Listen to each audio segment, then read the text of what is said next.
Competitive Pokémon Winning with Style, the story of the 11th official Smogon tournament by MVPSquirtle. If you've ever dabbled in competitive Pokémon, you've probably heard of Smogon at least somewhat. For the purpose of this story, all you really need to know is that it's a site where online Pokémon tournaments, usually conducted through a simulator such as Pokémon Showdown, are organized and held. The official Smogon tournament, or OST for short, is a massive single-elimination tournament that happens once a year. Because of the format, as well as the inherent variance in a game like Pokémon, upsets often happen and new players often break out. In this 11th OST, a player who went by the name Style broke out in an incredible fashion. She won 8 straight games, all against high-level players, and only lost a single Pokémon in the process. These matches were 6 versus 6, so this is an insane level of play. As you might expect, this level of dominance set off some red flags to people. The only things that were really known about Style were that she was a girl and had apparently only been playing competitive Pokémon for a couple of months, and a lot of the community couldn't believe that someone without any tournament experience and little Pokémon experience at all could do so well. As Style continued to win, ultimately making it all the way to the finals of the tournament, the speculation only got more and more insane. People found out where Style went to college and tried to find her identity from that, contacting members of the school's Pokémon club to get any information they could. IRC logs got leaked with Blue, a top player and one of the main OST directors, giving Style's opponents advice in games that Style won handily. Another chat was leaked with Blue, Style, and a couple other top players that had been made before they had allegedly started working together. The whole thing had gotten out of hand, with most of the community being embroiled in this debate over whether Style was legit or not. Right before the finals of the tournament, Style was disqualified. While this disqualification was seen as unfortunate, it also seemed to show that Style was, in fact, a real person, and not just an alt of another player. Within a couple weeks, however, this would all be disproven also. Blue was banned from Smogon, admitting a couple things in the process. 1. That she was a girl. Previously, it had been assumed that she was a guy, and 2. That she was Style. She had used her tournament director privileges to rig the brackets such that Style would face players she could give advice to, effectively playing both sides of any given match. The ultimate goal was for her to give up on the Blue username and play tournaments on Style from then on, using the EOST win to catapult herself into relevance. The EOST went on, any matches with Style in them were replayed, and a winner was ultimately crowned. Blue has since attempted to come back on Smogon multiple times with alts, being banned each time. Ultimately, Style gated many ramifications on Smogon as a community, and this post doesn't do it justice. Smogon has had a whole bunch of controversies in its history, but this one was by far the largest. Fanfic Community popular author turns out to be a cult leader by iwasonceafangirl. TL, Doctor because this is very long, a famous fanfiction author turns out to be a real creep. He uses a lot of pseudonyms and sock puppets, convinces some of his fans to move in with him, claims to mind meld with fictional characters, insists his fanfiction is better than Harry Potter itself, and has questionable views on women. Oh, and he was involved in a triple homicide and used the girl's death for fun and profit. Sources. Unfortunately I can't find many sources because a lot of this happened in the earliest days of online fandom. This spans the late 90s to 2015s, here's what I could find. The Fanlore article. Abby's blog. The T-blogger's entire timeline on this guy. Tracer than fiction. Andy awareness. The Tumblr tag for Andy Blake. The controversial Daily article. There's also a whole, real book called When a Fan Hits the Shit that one of his followers wrote. I know these aren't great sources, but most of the actual forums have been taken down at this point, and at least they can verify that this happened and I didn't just make it up for karma. If you were deep into the Harry Potter fandom a while ago, you probably remember this too. This was pieced together from what I remember, and a bunch of what my friends remember, and a bunch of online timelines. Fanfiction writers kind of have a bad reputation, especially Harry Potter fanfiction writers, but this one honestly takes the cake. Anti-fanfiction, also known as Amy Player, Strawriter, Chiartalaver, Voyager Babe, Vbabe47, Vbabe/VB/Veebs, Victoria Bitter, Renegade/Chris, Brandy Gamba, Jordan Wood, Mr. Frodo/Mr. Frodo, Padawan/Padawan Sidious, Never Too Late to Hope/Anonymous, Fanfiction, Anti-Fanfiction, and a bunch of other pseudonyms that I have definitely forgotten, began his online presence in the late 90s under the name Amy Player. At the time, he wrote sharp fanfiction, which didn't set off any alarm bells at the time. As far as I know, all of his previous online pseudonyms and activities were rediscovered after the Harry Potter incident. He or she eventually left the online sharp community for unknown reasons. Again, at the time, no one really cared. However, Amy eventually spiraled out into other online fandoms and communities, usually under different usernames. For a while in the early 2000s, he or she posted in Star Trek communities under two different usernames, occasionally claiming that the two accounts were friends with one another and that they used each other's computers or were posting for each other because one of them had spotty internet access or no desktop at all. Amy claimed to be entire different people sometimes, and one of her accounts claimed to be a 15-year-old college student with multiple majors. One of the accounts eventually vanished with the excuse that their parents blocked them from posting online for non-academic reasons, and the other remained active for a while but eventually changed theme. They went from Voyager Babe to VB to Victoria Bitter, before leaving the Star Trek fandom altogether and getting involved in Lord of the Rings, which was at its height at the time. This is where the trouble actually begins, aside from the previous sock puppeting, or using multiple accounts all run by one person to promote your own work.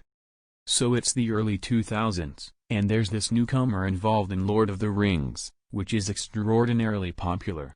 Now instead of being a 15-year-old prodigy, Emma now Victoria is claiming to be a 20-year-old engaged waitress who frequently flies around the world because she's also a glamorous actress. Her backstory changes all the time. At first everything is normal, but shit gets weird fast. She later posts or has someone post on her account claiming that they're writing on her behalf, because she's extremely ill. There are soon posts of Victoria being in the hospital, having a serious eye infection, and being ill or injured. No proof is provided for any of this. Nevertheless, this eventually drops off, and things return to normal again, but not for very long. Now it's around mid-2002, and all discussion of the mysterious illness has stopped. Now, instead of using sickness to get attention, Victoria Bitter is claiming that she can mind meld with various Lord of the Rings characters and cast members. It was Mary in the first incident. She claims she can receive psychic messages and memories from them. Surprisingly, a decent amount of people believed Victoria, and a miniature cult sprung up around her. Victoria later started a relationship with a woman called Abby, and later moved in with Abby and several other fans, which was the beginning of the cult. That November, Victoria Bitter stops posting and takes on the alias of Jordan Wood, who claims to be the relative or cousin of Low-TR cast member Elijah Wood. He claims that Elijah's soul is trapped inside him or that he has a duplicate soul with Elijah, and also claimed that their family was involved with the IRA, which would be the beginning of a lot of nonsensical accusations and a weird obsession with the Troubles. Abby, and Victoria/Amy/Jordan, claim that Victoria Bitter has passed away. That winter, someone posts photographic evidence that Victoria Bitter and Jordan Wood are the same person. Victoria/Jordan sweeps it under the rug as being a jealous ex's blackmail. The aliases Victoria and Jordan are both dropped for Mr. Frodo, who runs several events for the Lord of the Rings fandom. Abby and the other fans who moved in with Victoria/Jordan/Frodo still live with him. He organizes the Hall of Fire Summer Music Festival, which fails completely and causes massive problems regarding where funds and donations went. So to recap, this guy has gone through 5 different aliases, claims to mind meld with Lord of the Rings cast and characters, built a 5-person cult and moved in with them, and hosted several failed events. But that's not super crazy yet. Until the police get involved. I actually don't know what happened at this point, because it was all sort of hazy and I only got what others were telling me. Long story short, Amy Player's parents were looking for their daughter, who has changed aliases and is now going by Jordan Wood or Mr. Frodo. It culminates in Amy/Victoria/Jordan/Frodo faking their own suicide. The cult breaks up for the most part, except for Abby. Jordan gets arrested in Portland, but I don't know what came out of that, and I know they and Abby were forbidden from soliciting money in Oregon for some reason. This all culminates in Jordan being dropped, and Amy/Victoria/Jordan/Frodo now goes by Andy. Andy and Abby hatch a plan to move to Canada. This goes horribly wrong and results in Abby finally escaping and being taken home by her parents. Andy harasses her with letters for years and she has to go to therapy. She later opens up about all of his abuse, but that doesn't come to light until later. She also takes their pet bird when she leaves. This will be important later. Meanwhile, Amy/Victoria/Jordan/Frodo/Andy gets involved in the Harry Potter fandom. He posts a series of misogynistic and homophobic comments on Harry Potter forums, despite going by female names and writing gay fanfiction for several years at this point. Again, this is relatively normal in some darker fandom communities, but like everything else, this goes off the rails fast. Soon Andy submits an application to join a fanfic writing community, in which he makes a variety of increasingly crazy claims. He says that he is Irish, has fought on both sides of the Troubles, and has saved numerous lives doing it. He also claims that he has an unnamed terminal condition, has a genius IQ, and knows over 4 languages. He claims that Abby has left him for another man and stolen his son, Connor, from him. Connor is, in fact, their pet bird that she took when she left because he's a crazy person. Anyway, at this point Andy begins the Date verse. Date stands for Dumbledore's Army and the Year of Darkness, which is a famous Harry Potter fanfiction taking place during the 7th book while Harry and co. are off finding Horcruxes. It's written from Neville's point of view, and became well known for its long and extremely gory chapters. An entire fandom specifically for his work springs up. He convinces several of his followers to send him hundreds of dollars to help his terminal condition, and sells some of his artwork to others for obscene amounts of money. Said artwork turns out to be traced over stock photos. He also convinces girls as young as 14 to send their pictures to him, and calls them hot when they do. Date grows more and more popular, and Andy's backstory changes again.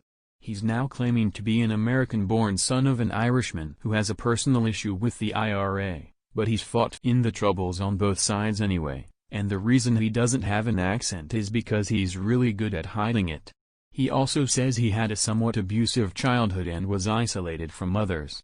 He begins to make horrible remarks about women, insinuating that they don't have the brainpower that he does. Again, he brings up his superhuman IQ, and begins to post what are obviously delusions of grandeur. He claims Date is considered the 8th Harry Potter book and he plans to send it to J.K. Rowling to make it official. Date is again very gory. Nearly everybody dies in extremely horrible ways and there are several rapes. His crazy claims continue, eventually escalating into posts that I found on Tumblr but definitely remember reading at the time simply because of how outlandish they are. Here's a sampling from the T-blogger. I've looked into a little African child's eyes to reassure him that it would be okay as I cauterized a post-field amputation limb. I can perform a field tracheotomy with a drinking straw, and I've had to do it. I've seen dozens of people murdered before my eyes. I was the first male born in 7 generations of women, so it's really no surprise to my family that I have psychic capabilities. I traveled the world almost entirely for free, partially by stowing away on cargo ships. You can travel anywhere if you're resourceful enough. I work at a Starbucks where professors from the nearby university come in and chat with me in ancient Greek. When I was at work today, a coloratura soprano with a world-class opera company came into the shop and sang an aria to pay for her drink. I just know things about people. For instance, when I was little, I blurted out that the pastor of our church was cheating on his wife. It just had a feeling about it, and it turned out that I was right. I ruined him. This is part of why my mother hates me. The reason I can't write or read Gaelic is because I was never schooled a day in my life. I learned to speak it because it was the only language my grandfather used with me, but am illiterate and really just going by sound. So if the Gaelic dialogue in my novels isn't totally right, remember that it's because everything I know, I taught myself. He continues to channel Harry Potter characters. This only makes him more popular, and Dade soon has a sequel called Slaw.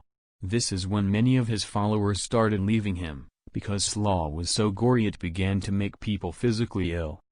Slaw focused on the troubles what else?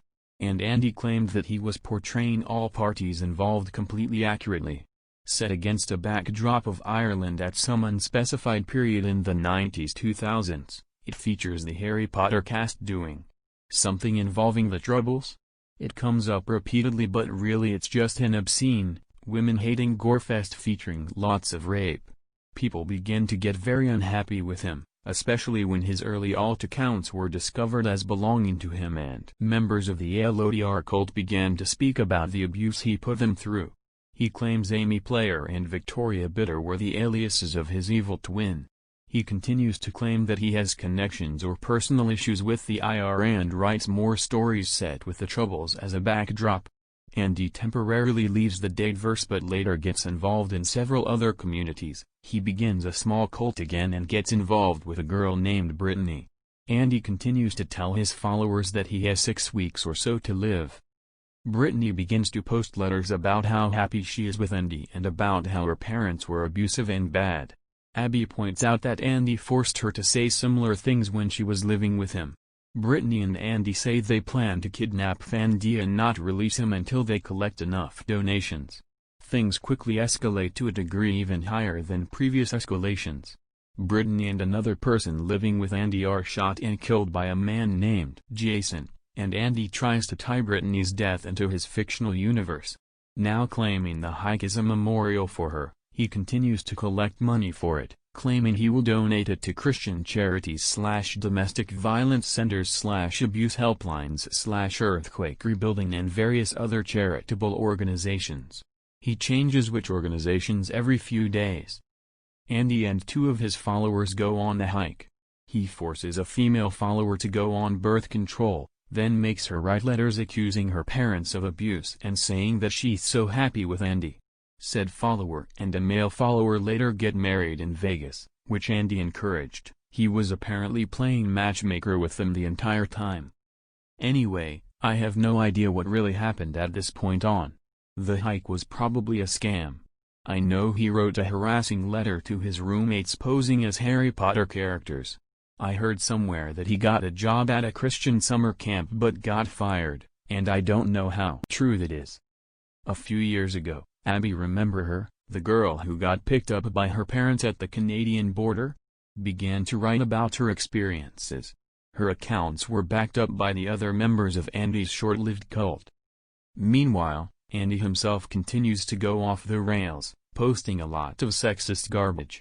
He hijacks posts about body positivity to tell readers about how much harder it is for men, before bragging about how he doesn't have any problems because of his slender physique.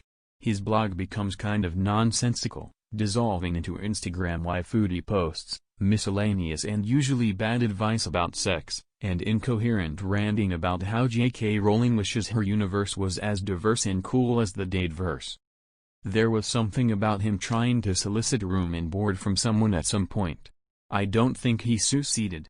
He made several long ranting posts about how he wishes Brittany, the woman who was murdered, had cheated on him or come out as a lesbian, even though he always said that she was just a friend before. He also made a post asking for information on people he knew from the Aurora CO shooting, which was probably just an excuse to drum up more attention. Later that year, he tried to break into the McMarvel fandom with Captain America fan art. It didn't work out, apparently, as he never got the following there like he got in Harry Potter. It's also worth mentioning that this was in the early years of the MCU, so it wasn't super popular in fandom communities yet. Well, it was, just not with the vulnerable, young teenager audience that had been relying on. He made a ton of posts about sexual assault and rape, mostly bad advice on how to avoid rape and insights into how rapists and their victims feel. He says he has never been involved in rape whatsoever, but continued to speak about it as if he is an expert on the topic. Predictably, this caused controversy and he lost a good chunk of his followers.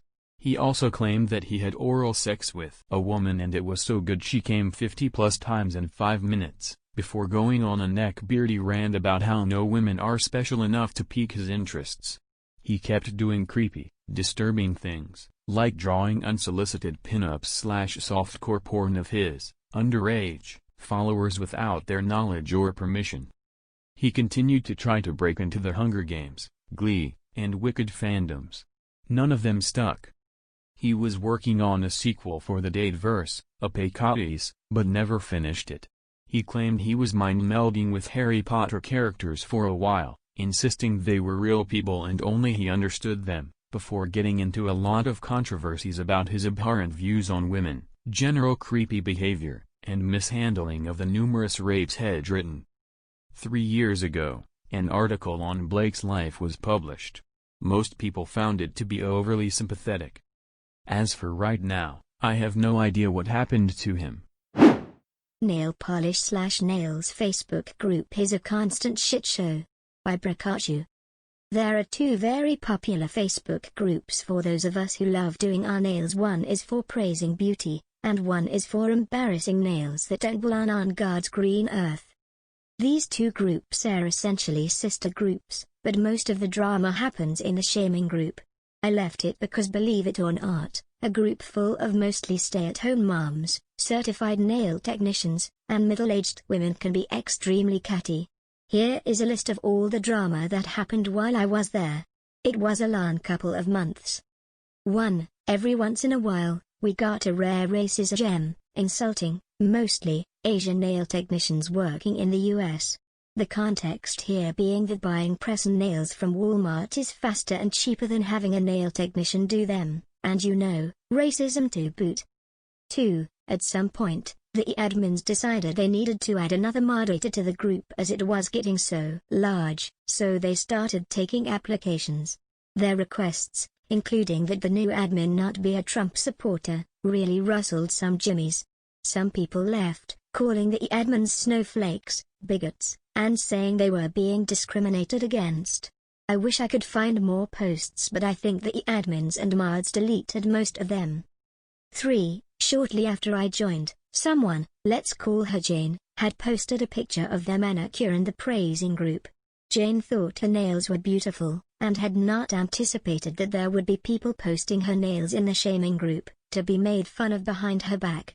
When she found out, she apparently got extremely frustrated and, instead of contacting the mods to have these posts taken down from the shaming group, started calling out the people who had posted her nails in the shaming group, even going as far as calling their children autistic, and other horrible things. This, of course, resulted in these people crying out to the rest of the group that Jane was a bully, so people in the group clicked on her very public profile and then contacted her employer.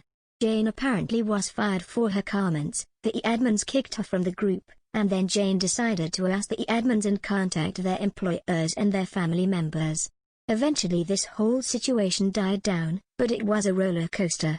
The best thing about it was that Jane kept calling people Trunchbull, a reference to a horribly ugly woman in the movie Matilda, and in the process, Jane became a huge meme in the group. People started calling her Matilda and referring to May 28-30th as the Trunchbull War. 4. As you can probably tell by 3, there is a huge issue within the praising group where it is not against the rules to take nail pics from the praise group and put it in the shaming group unless the posting specifically says not to post it. This frequently turns into a shit show when you get a new person who doesn't read the group rules and doesn't know about the shaming group, so they don't post saying not to add the pic to the other group, and some piece of shit takes up's pic and posts it there. There is so much crossover in members between the 2 groups that it is very rarely an anonymous post, especially when users say this was in the praising group and I don't know why. This usually ends up in the ERP being horrifically bullied for thinking their nails could have been praiseworthy. So yeah, I left. LEGO meme drama Star Wars fans attempt to hijack a bracket poll, Bionicle counter-attacks by the E_Bartolomé. For those who somehow don't know, LEGO is an extremely popular plastic building toy, aimed primarily at children but with an actual customer base of mostly adults. LEGO divides its sets up into themes, city, racing, space, etc., which allows a lot more diverse sets to be made for different types of fans. In 1999 LEGO launched its first ever licensed theme, Star Wars, right in time to match other promotional materials for the release of The Phantom Menace that year. Flash forward to 2001 and an original sub-theme based on the more advanced Technic theme was launched with the name Bionicle. Bionicle began as a building toy series, but soon became beloved as the official lore created for the universe it was set in grew. Flash forward again to July of 2019, and a LEGO shitpost page by the name of LEGO Set Posting creates a multi-bracket tournament-style poll to choose the best theme. Based on the heavy presence of both Bionicle and Star Wars fans, many reluctantly suspected they would be the final contestants. The drama began when a certain Star Wars meme page got wind of this, and began sending boatloads of its members over to skew the polls in their favor. The predominant Bionicle meme page did the same, initially only to ensure that their favorite theme made it to the finals. Since most of the Bionicle fans were also LEGO fans, their intervention was not seen as particularly malevolent, while a great deal of the Star Wars fans held no real opinions about LEGO themes, and merely wanted to troll what should have been a fun competition/nostalgia trip. Things got real after the first round, when the Sith posters, Star Wars fans, began swarming in droves to the polls, annihilating themes that many fans would have preferred to see carry on. For more context, many fans of classic original LEGO themes felt like Star Wars had stolen a lot of originality away from LEGO in exchange for more lucrative products to tie into a multi-billion-dollar annual franchise. To combat this, a lot of mask posters, Bionicle fans, began rallying against Star Wars at every poll, creating an uneasy alliance between other LEGO themes and Bionicle. Fans of every theme that felt a Star Wars would band together with other themes to try and slow down the inevitable. As it became more and more apparent that Sith posters would attempt a mass influx into set posting, the LEGO page hosting, to essentially cheat their way to victory, drastic and controversial action was taken. Polls were closed to non-members the day of the final showdown between Bionicle and Star Wars, and the group itself placed an embargo on new membership temporarily. As previously mentioned, most mask posters were already in the set posting page, and all of them were riled up. Several thousand votes later it was clear that Bionicle was going to destroy Star Wars, eventually claiming victory. Many considered this a win in the name of originality and a kick in the ribs against overpriced licensed themes. Dr. Star Wars fans try to troll LEGO fans and Bionicle fans strike back. World of Warcraft. Classic players are targeted by an overzealous anti-cheat system, and cannot get the attention of real customer support without a large media presence. Blizzard is strangely silent. By Secret Tacos. Hello, everyone. I'd like to tell you all about a string of false bans brought on by a broken anti-cheat system, and the drama that emerged from it. As of today, the 22nd, Blizzard has not acknowledged any of this, nor do they seem to plan on doing so. They have, however, unbanned some of the people mentioned here. We'll touch more on that in a bit. I'd like to begin this by saying that, while Blizzard was once known for their polished games and dedicated customer service, that hasn't been the case for a long time. This can largely be traced back to February of 2019, when 800 of their employees were laid off, despite the company experiencing record profits. The vast majority of these employees were from quality assurance and customer support. Following the restructuring of Blizzard, players who remembered the days of timely responses written by real people were left upset and baffled. Players reported that it was taking much longer for tickets to be answered, and that the responses were less than decent. The responses in question were often generic copy-paste, or written by people who clearly had no understanding of the game they were supporting. World of Warcraft, Classic, a recreation of the game as it was in 2006 before any expansions were released, was launched on August 26 of 2019. It had been stated ahead of time that Classic GMs were not going to help with loot issues, nor would they have the power to affect anything in-game. A stark contrast from 2006. Classic was all but confirmed to be run by a skeleton crew, but the launch was still met with fans eager to get their hands on this piece of gaming history.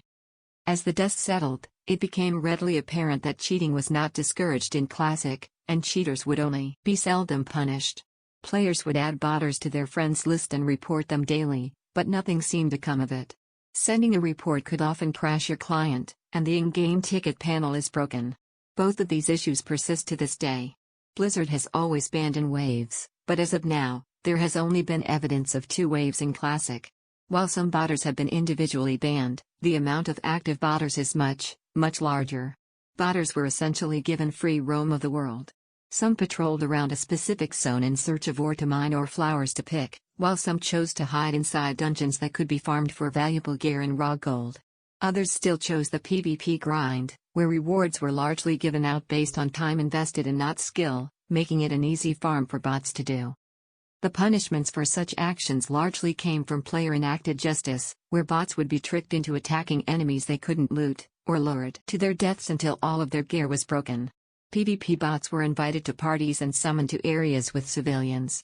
Killing these enemies would lower your PvP rank, and players did so while grouped with the bots, erasing months of progress in a matter of minutes. Of course, this was still a poor solution. Players frequently made popular posts detailing the bots on their servers and how they worked, and pleas for Blizzard to do something. Such posts were never acknowledged. This brings us to April of 2020. This string of bans seems to begin with this post, in which a user explains their side of the story. Black Lotus is a rare herb used to create the best potions in the game. While this is simple enough, there are 2 things that make this much more complicated. Classic servers have a much higher population cap than servers from 2006. Even a server with a low population has more players on it than a high server did in 2006. Players are also more informed than they were in 2006. It is much easier to get information, and the sheer amount of information is astounding. And what does this mean, exactly? There are thousands of players who want to get their hands on a Black Lotus, all bunched up on a server coded to spawn Black Lotus for a much smaller population that doesn't chug these potions every week. As we've already established, botters are also free to camp the Black Lotus spawns, which are static, with no fear of being banned. Because all of the best ways to farm gold have been laid out in great detail, players also have much more gold on average than they did in 2006. This has led to Black Lotus being extremely overpriced. The user in question was banned after using their own gold to buy a large supply of Black Lotus for their guild. They made 2 appeals prior to creating this post, and they were met with generic responses. They have since been unbanned, but only after getting a large amount of attention on social media. This is a frightening trend that has become common over the past few days. A user will be banned for seemingly no good reason. Reasons range from buying Black Lotus for large amounts of money, running programming software on their computer, giving gold to friends, and having the same name as a Swedish bank. No, I'm not kidding. And all their appeals will be met with generic responses. Some users have even been told to stop appealing or their account will be closed. The only way players can get the attention of real people is by appealing on social media and praying that it gets popular. And all the while, botters run free. As I've stated, Blizzard has not acknowledged the large amount of false positives in their system, nor the complete and utter failure that is Classic's customer support. Players hang in an unsteady limbo, not wanting to give up on the game they've invested so many hours into. They describe being afraid to buy pricey items from other players, transfer gold to their other characters or to their friends, or to gamble. Such actions are an ordinary part of Classic, but it has become readily apparent that doing so might put your account on the line, depending on the amount of gold involved. And if you don't have a huge social media presence, your progress is going down the drain. I haven't written a long post like this in quite a while. What do you guys think? Is there anything else players could do to get Blizzard's attention, or is it a lost cause? Know any instances of this happening in other online games? I'm excited to hear what you have to say. Disney Facebook group How One Crazy Admin Stole a Fun Idea and Made It Her Own. By QueenaDisney. My hobby is anything Disney, so I visit various forums and websites to talk about the parks, the food, fast passes, and to share general information. Prior to this drama that I'm about to talk about, I was not a part of any Disney-related Facebook groups. I find FB groups can be a bit toxic, so I tried to steer clear as long as I could. A while back, I went on my first Disney cruise. I read that a lot of people who were sailing the cruises participated in a gift exchange called the Fish Extender, FE. You design your own pouch that you hang on the door of your cabin room, and you exchange gifts with fellow cruisers. In order to do this, you'd have to join a FB group, and from there, you can find your sailing date, or create your own, so that you can connect with other cruisers and participate in the FE. Okay, here's where the drama comes in. There's a lady that we will call A who runs two groups. One is an FE group where people join to see and post gift ideas for the exchange. It's in that group that A links to your sailing date. The second group is more of general Disney cruise guide, where you can ask questions and talk about upcoming cruises. It's supposed to be helpful and informative, but this lady is crazy. People post and ask questions, and a majority of the time she immediately closes it. She always has to have the last word. If a discussion isn't going in the direction she wants it to go, she turns off the replies on the post or deletes it. She polices her pages 24/7 and constantly gives wrong information. If you argue with her about it, she will block you. Her husband has gone crazy on people too, and he has said racist and bigoted things before. A is basically one of those stay-at-home mom types that thrives on having control, and she has a ton of time on her hands. A few people dug up a link where a few years back, when the lotto was really big, she started up a local lotto pool so that if anyone won, the group would win and split it. In the video you can see how much she craves power and loves being in control. There have apparently been other groups that she has tried to bulldoze into giving her admin status. She is cuckoo for Cocoa Puffs. She can also be really judgmental about the gifts people give. It's supposed to be a fun gift exchange, but she snubs her nose at people who try to give things like DIY Sunday kits. The most irritating thing is when she closes a thread, she posts a Disney-related meme, which say things like, "Let IT go." It's all very rage-inducing. Back to the cruise. So I joined my own cruise page and noticed she was also admin of that. Even though she wasn't even sailing on our cruise. People would post things and she would comment and delete, comment and delete. She was starting to police our own FB page. I hates anyone talking about alcohol and people asking how to sneak it on, so she started deleting discussions on that, even though everyone in the group was an adult. It was too much. Lots of drama unfolded. Apparently another cruiser originally started the page and A messaged her and asked to be made admin for a brief time. Then she took over the page and tried to enforce her rules and scolding everyone if we didn't do what she said. On another popular Disney forum, there was a thread started about her.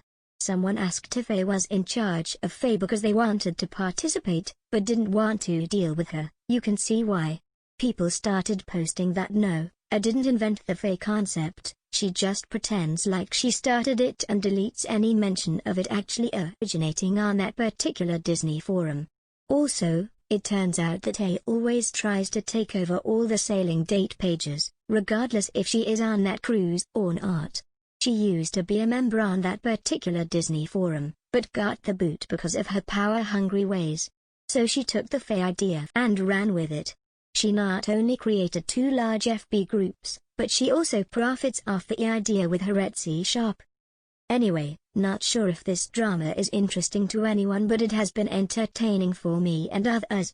A rival group of exiled members, that either she has blocked or they got sick of her shit, was created, and it's actually a lot of fun. It's a way more inviting group, and mostly we all talk shit about A and post screenshots of her tomfoolery. She has found out about us and has planted people in the group to spy and report back. It's both sad and hilarious. But the truly sad part is that she has taken something that's supposed to be fun and has ruined it. I think a lot of people put up with it because she has two very popular groups and there can be a lot of great info there. Unfortunately, in order to get access to it you have to put up with her and her crazy rules. No thanks. Diablo opening ceremony of Blizzcon ends with reveal of a Chinese mobile game. By MEsiex. Few clarifications first for those who do not know what Blizzard, Blizzcon or Diablo is. Blizzard is a game development company that started out in 1991 and had a lot of success with their products, which include series of RTS, real-time strategy, games like StarCraft and Warcraft, the most popular subscription-based MMORPG, massively multiplayer online role-playing game, World of Warcraft, which had its peak popularity at 15 million players, an action RPG, Diablo, and lately an FPS, first-person shooter, Overwatch. BlizzCon is an annual convention that gathers the most hardcore fans of Blizzard as well as a lot of casuals and tons of media attention. It's the time of the year when Blizzard fans can meet and play their favorite games in the halls of Anaheim Convention Center. At BlizzCon you can play the games, talk to developers, attend panels which go in depth into character creation, world building and whatnot. Although, entry ticket is $200, $40 for a virtual ticket which allows you to stream all of it, the opening ceremony is free to watch for everyone. Diablo is a series of ARP games set in a world of Sanctuary, where you control one of the adventurers in a mission to slay primevals and rid the world of their corruption. It's dark, it's gritty, it's classic. The series has seen 3 installments to this day, with the last one coming out in 2012 and an expansion pack coming out in 2014. Diablo 3, which came out 12 years after Diablo 2, had mixed reviews at first with many fans criticizing developers for straying too far from its predecessors. Now to the main story. Last year Diablo developers have stated not to expect anything from them, which as you might expect disappointed a lot of the fans, but it wasn't as bad as what happened this year. This year Diablo devs came out with some news. Expect something exciting. No Diablo 4 yet. This gets a lot of people hoping for Diablo 2 Remaster, a graphical upgrade to an 18-year-old game, or at the very least some new content for Diablo 3, a 6-year-old game, but this world has seen weirder stuff, as a new class has been added last summer. BlizzCon panel schedule is available in advance. Diablo panel is set to take place on main stage right after the opening ceremony. This has to mean something big. The opening ceremony finally starts, we get a recap of what has happened in the last year and devs go through announcements to their games one by one, showing trailers, art, gameplay and other stuff. Diablo is last but no one knows yet that it is the least as well. To the crowd of hardcore PC gamers and thousands of people on stream, Blizzard announces a mobile Diablo game, to no applause. The hall is dead silent. They spent their whole Diablo panel talking about the new mobile game, finishing with a Q&A session and few questions hit gold. A guy asks if it will be playable on PC, turns out not, which prompts the audience to boo the devs. Their response? Don't you have phones? Some other guy straight up asks, is this a joke? Fans are furious. The trailer for the game has hit 270k dislikes. Some comments have been deleted by PR, which only made this happen. It's a disaster. Now to why are they so angry? Blizzard is making decent games, this can't be that bad. Here's the problem, they've outsourced it to a Chinese company called NetEase, which basically reskinned their other game called Endless of God. You can compare trailers here, Diablo Immortal, and Endless of God, and Chinese market is known for two things, cheaters and microtransaction mechanics, which doesn't bode well for the game. I expect the fallout from this disaster to haunt Diablo team and fanbase for a while now. TLDR, gaming company shows their hardcore PC fanbase a Chinese mobile clone of their own game at the end of opening ceremony of their $200 per ticket convention. Update, few things have happened since I posted this.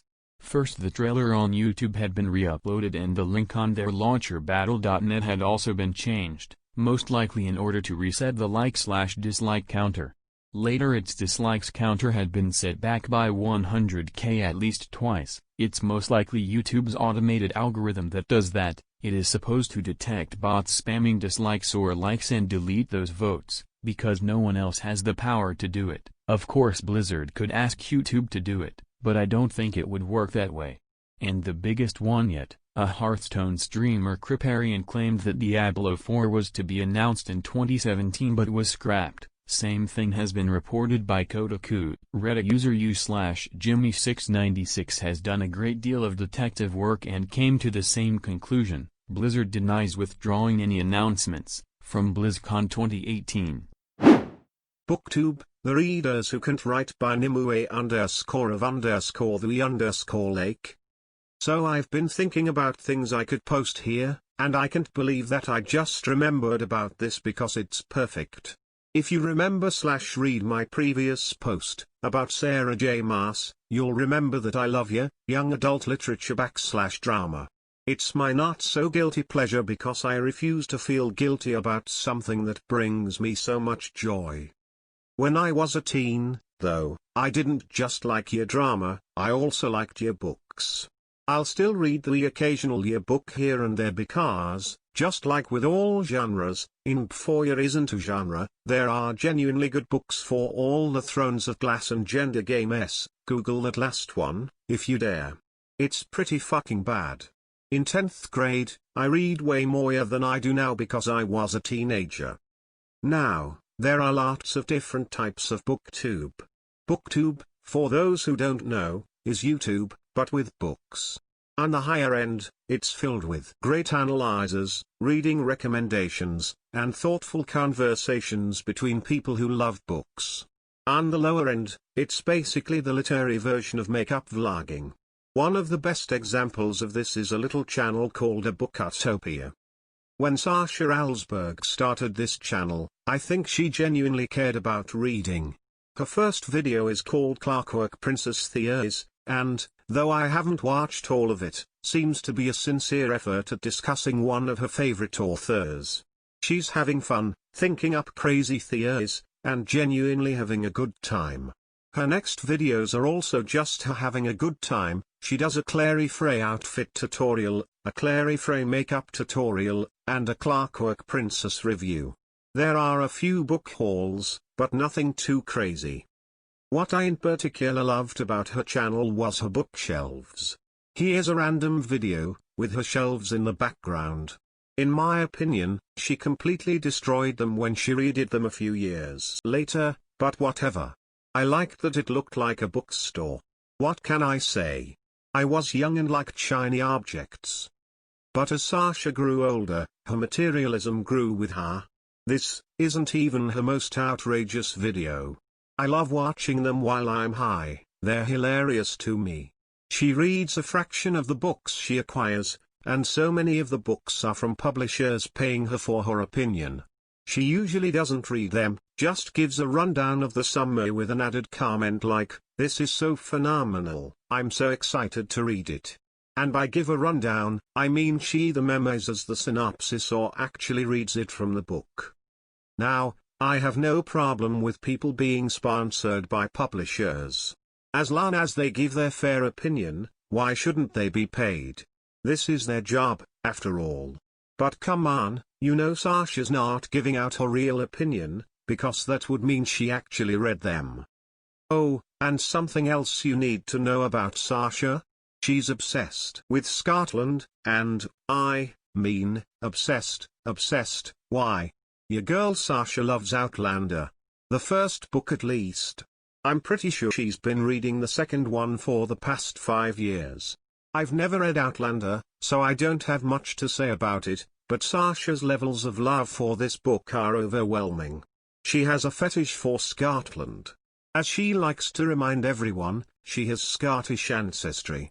At heart she is a simple Scottish lass. A few years ago, Sasha posted a video about how she couldn't afford college anymore and was dropping out. This raised a storm of response videos, asking how Sasha could call herself when she was constantly traveling between Scotland and the US and buying books every 7 seconds. She quickly deleted the video, and things seemed like they were getting back to normal. Then Sasha announced that she was co-writing a book. The other author, Lindsay Cummings, was a published-year author. Together, they created Zenith. Zenith is many things. It is a space opera.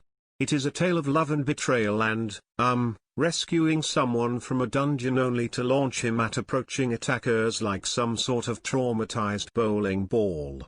At first, it was only available as an ebook in novella form, but in 2018 Harlequin purchased it. Sure, the first trailer was almost unwatchable, but surely the official trailer would be better? Sometimes, more is worse. Anyway, Zenith came out, and Booktube was pretty much divided into two camps. Some booktubers, afraid to upset the balance of the universe, gushed about it. But most of the videos are along the lines of Zenith Rant Review, who's to blame for this? People didn't like it. Sasha mainly ignored these people, although sometimes she would make vague references to her haters. The drama doesn't end there. Basically, during the whole writing process, it was painfully obvious that Sasha wasn't pulling her weight. Lindsay Cummings wrote, and Sasha tweeted about writing. They've published the second book, but things between them seem pretty strained, to say the least. At one point, Sasha moved to Texas to be closer to Lindsay, but that didn't last so long. These days, Sasha's working on Project Red, the working title for her first solo book. It's been her passion project for about 2 years now, and last I checked, she was at about 10k words, less than a seventh of the first Harry Potter book. A little side drama, around the same time Zenith debuted as an Amazon ebook, another booktuber, Paul and Banana Books, announced that she was finally going to start writing that book of hers. Christine is a pretty divisive figure. If you can make it through the video, you'll notice that she's doing a supremely irritating John/Hank Green impression. Most people find her impossible to watch, but her fans are loyal. Most of her fans are also a Bookutopia fans, as they're part of the same Booktube cohort.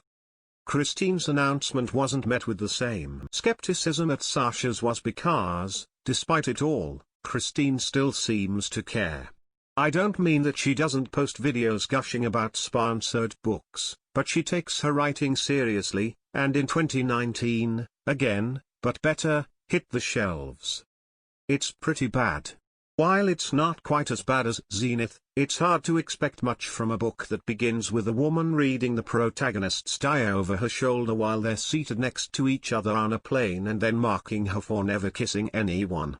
It definitely did not seem like it should be neat bestseller material, but that's what it was, an instant bestseller. Wednesday Books pulled out all the stops, including a tour with Christine and her best buddy Sarah J. Maas.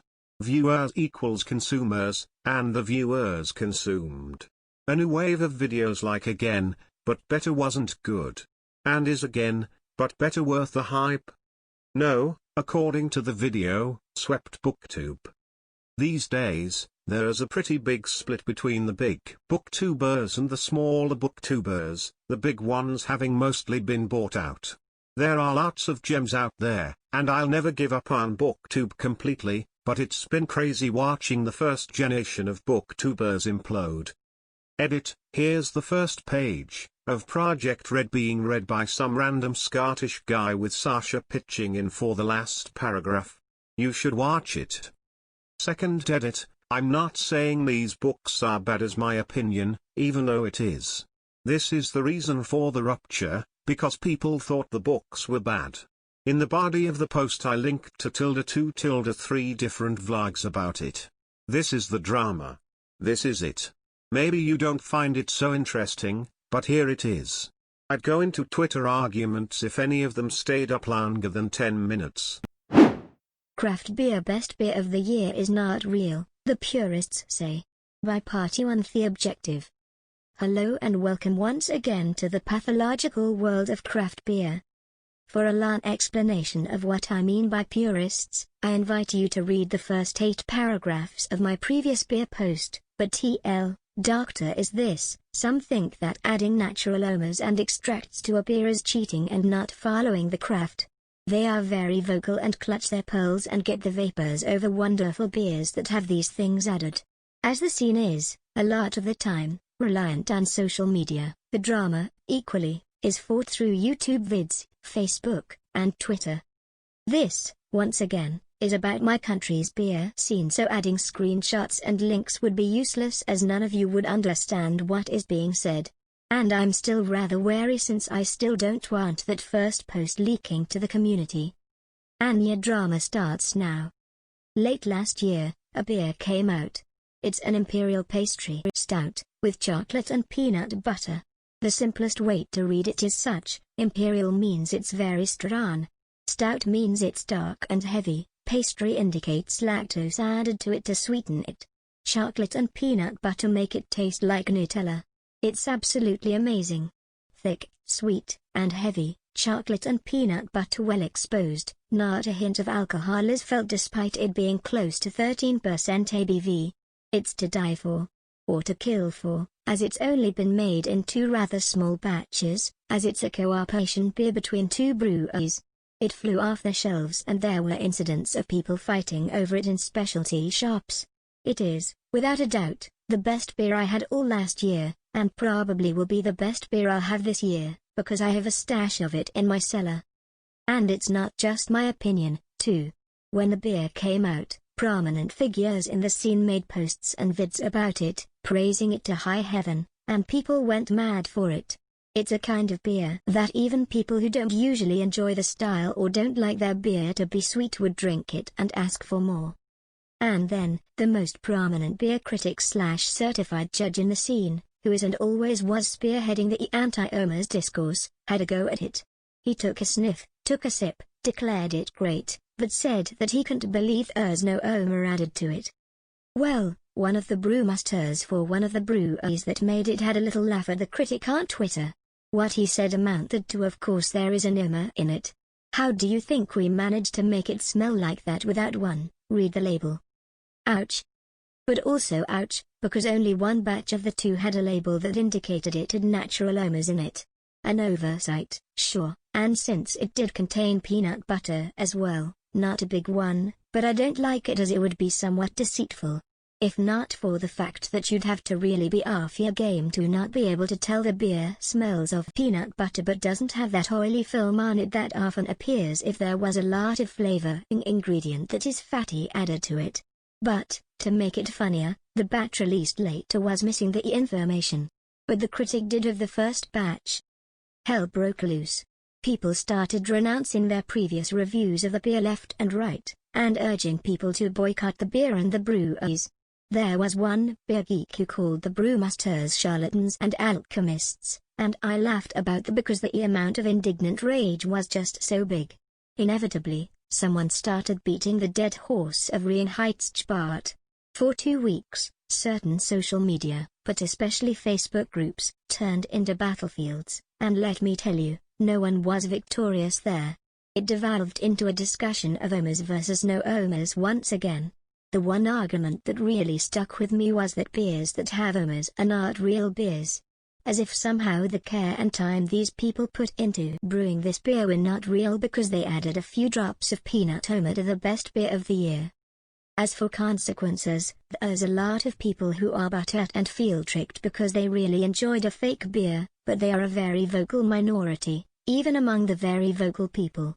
The prognosis for the scene is good. Many people who previously were staunchly no Omers, now discovered what can be achieved with them and are on the road of recovery from being old-fashioned asshats. The 2 breweries didn't really suffer at all, quite the opposite. There are many voices asking them to brew more of this wonderful, beautiful beer. I'm one of them. Any fans they lost by this little shitstorm, they gained twice as many on the merits of their fantastic beer. My opinion is, this is how Omers and extracts are supposed to be used in beer. Discreetly, to turn the taste up to 11. Oh, and to hide his shame and or insult the breweries, probably both, the critic / judge deleted his review of the beer, trying to wipe it from the face of the internet. But the North remembers. Character Raising Games: How a Whale Becomes a Legend by mochizukis. Hi, everyone. I'm so excited to finally make my first post here. I created an account specifically for this. For those of you who don't know, there are a number of mobile games on Japanese app stores which focus on anime-styled characters. Some of these are rhythm games, some of these are strategy games, and some of these are racing games. The premise of racing games is, Essentially, that the player is some sort of mentor to characters in the game and is tasked with helping them reach their full potential. Most raising games lack interesting gameplay, since the focus is on the relationship between the player and the characters they choose, but thousands of players flock to these games and actively play. This is mainly due to the fact that the players are mostly girls and the games usually contain young, attractive men. The game in this write-up is called A3, and the game focuses on the director, who is the player character, and the characters in the game. One unique thing about A3 is that it is one of the only raising games to be localized into English and made available on app stores outside of Japan. This allows many more players to spend money on the game, since it is in many people's native app stores. A3 has certain events in which players rank to get certain cards of the characters. These cards are usually very powerful, and prize divisions are split into tiers. Tier 1 is what many hardcore players go for, and the prizes are enough card copies to fully power up the card amongst other goodies. Extremely hardcore players will try to get a podium rank, which means first, second, or third place. The event in this write-up is called My Master is Mesmerized by Mystery, abbreviated to MLM due to the Japanese name of the event, and the character involved in this event is named Himare. The drama. It all starts a little more than a week ago. In the beginning of the event, a player named Whale for Himare gained more than 3 million points in less than 24 hours. While this is a pretty big feat, it is in no way impossible. However, a player named Alice seemed to be a bit irked by this development. Alice was aiming to podium rank, and this was now being threatened by Whale for Himare shooting up in the ranks. This caused Alice to create a hashtag on Twitter, called Down with Whale for Himare. It was mainly a joke created by Alice to share with their friends, but other people got word of this hashtag and began to protest it. Many people were angry at Alice and their friends, saying it was unfair for Alice to make such a mean-spirited hashtag aimed at someone who was simply playing the game. This backlash caused Alice to make a thread of tweets addressing the whole thing. Theoretically, this would mean the problem was fixed, right? Well, actually, Alice made it worse for themselves. Essentially, Alice accused Whale for Himare of hacking the game. It goes without saying that this is a very serious accusation that could get someone's game account suspended. Games like these are heavily reliant on microtransactions as the main source of income.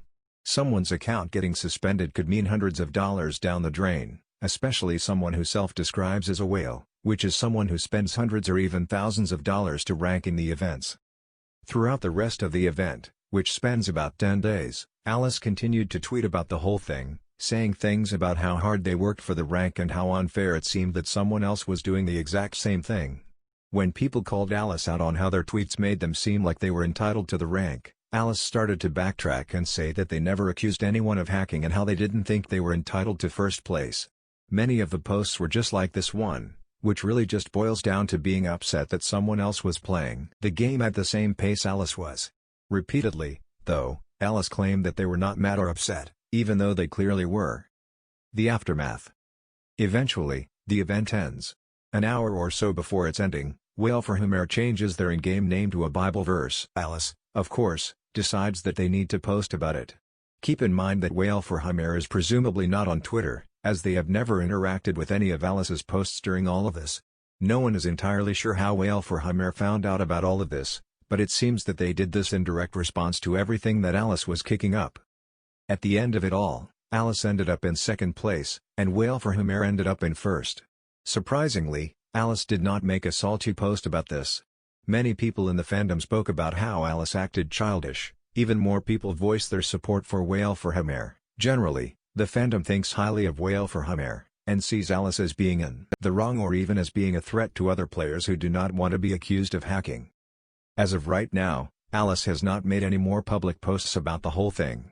Whale for Himare, however, changed their in-game name to a simple Shakespeare quote, Hamlet Act 1, Scene 5, Line 91. Adieu, adieu, adieu. Remember me. Edit, fixed a screenshot where a username was visible, fixed a link that showed up twice.